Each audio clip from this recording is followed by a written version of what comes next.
Hey, what's up, guys? So as you just saw, I was one of the lucky few that did not have a Fantastic Fest badge in the standby line that was able to get into last night's Terrifier 3 world premiere in Austin, Texas. This is basically my city, and I feel like I needed to shoot my shot, and it worked out.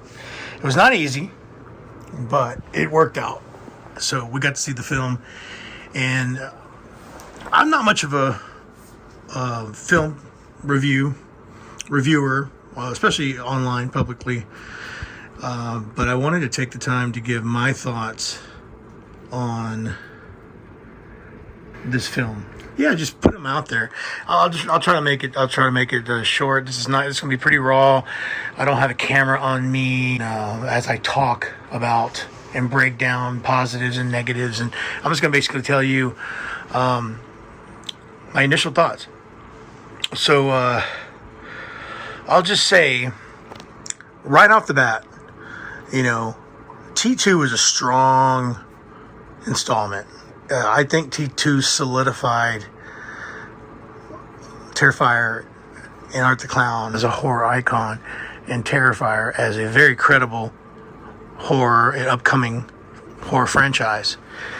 And I personally knew from the original Terrifier that this was going to be something big. But after T2, I knew that this was taking off, right? So expectations were through the roof. I'll just say that. So Terrifier 3 has everything that you expect to have in a Terrifier film. The gore is there. The kills are creative. Damien doesn't let up. If anything, he gives us more. I mean, it's relentless. Our art is relentless. If that's what you're there for, you're going to get that and you're going to leave happy.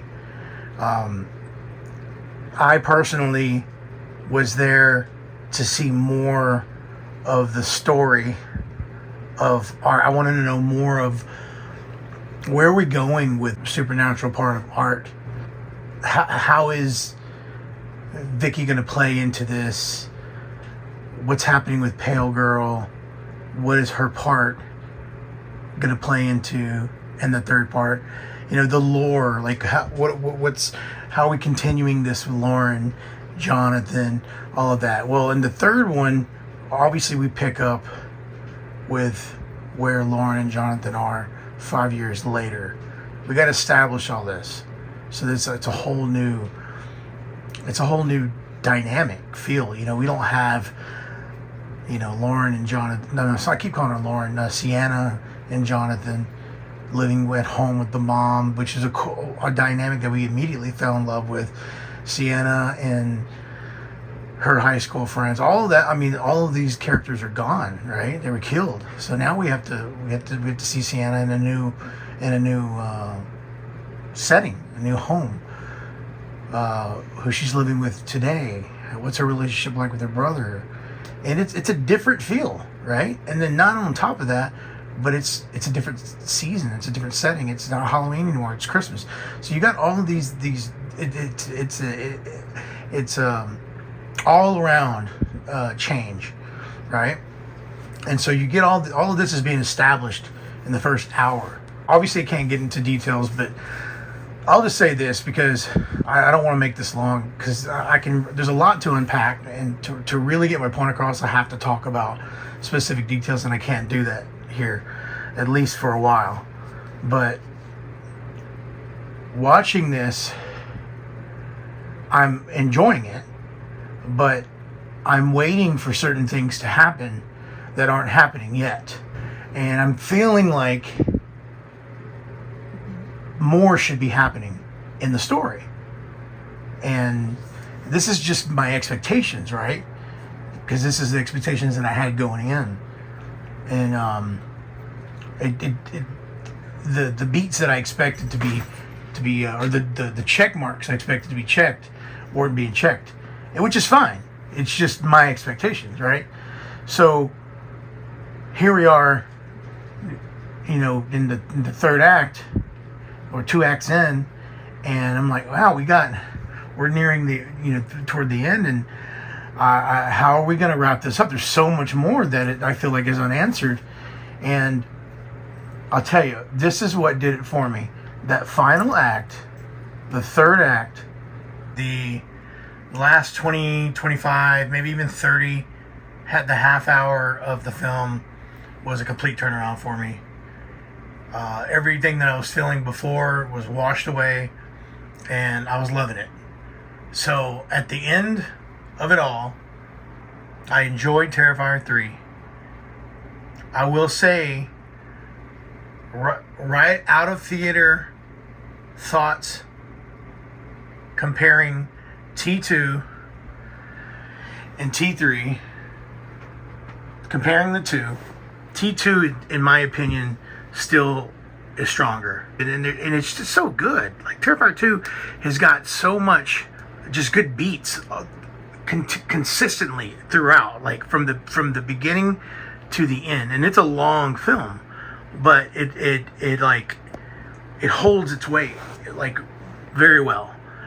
Some people feel it and they're like, man, this is too long of a film. But I've watched Terrifier 2 in the theater probably 3 times at least, and I don't know, it's a solid entry, and I didn't feel that way with Terrifier 3, and not in a bad way. It's just different. You've got these certain things that are very memorable with Terrifier 2, and you got the Clown Cafe, you've got the actual Terrifier scenes, you've got just the introduction to new characters, and there's something about art in Terrifier 2 that is very, I don't want to say iconic, because it's just a word that keeps getting thrown around. Well, obviously, you got the costume store in New York, the Halloween store, the costume store. But, and those scenes, like there's a little bit of comedy sprinkled throughout. And another thing I wanted to point out in Terrifier 3 is I felt there was more comedy in Terrifier 3. Some people are going to enjoy that. They're going to want that. They're going to actually probably rooting for that. And they're probably thinking this is the direction they want art to go. I'm not sure if that's the direction Damien is trying to put to bring art to and make him more comical. If anything, I had read, I thought it was a quote from him that he was going to be taking Terrifier 3 back to the tone and the feel of the original. I personally didn't feel that up until the finale. I thought Terrifier 3, for its first hour and a half, was more comical than anything. And that's not a bad thing if that's what you want, if you're expecting that. But I wasn't expecting that. I was expecting more of a sinister art, like just a more brutal, not that art's not brutal, but just a more Terrifier 1 art, I guess. So yeah, this is my very raw way of, an unedited way of just kind of throwing my thoughts out there on Terrifier 3. I did enjoy it. I can't wait to see it again. I think this is, honestly, I think this is going to be one of those films that I'm going to appreciate and enjoy more upon rewatch. Now that I know what it is, I'm going to enjoy more. That finale, I can't wait to watch it again. And everything that led up to it, now that I know what all that is, now I can appreciate it instead of having the expectations that I had before. So I hope that makes sense. But that's pretty much all I got. I still think right out the gate, again, just basing off of Terrifier, just watching Terrifier 3 one time, I still think Terrifier 2 is a stronger installment overall. But that could change. That could change over time easily. But Terrifier 3 is definitely, it's fun. It's a fun one. It's brutal, and all fans are gonna have a lot of good time with it. They're a lot of fun with it. So Appreciate you listening, and see you on the next one. Oh, speaking of movie reviews and movie reviewers, look who I ran into. You guys recognize him. Cody Leach himself. I said hi to him, and we had a little chat, and we got a picture. So I thought I'd include this in. Maybe, just maybe, he'll see this review. If you do, Cody, this is Adam. What's up? Good to meet you, man.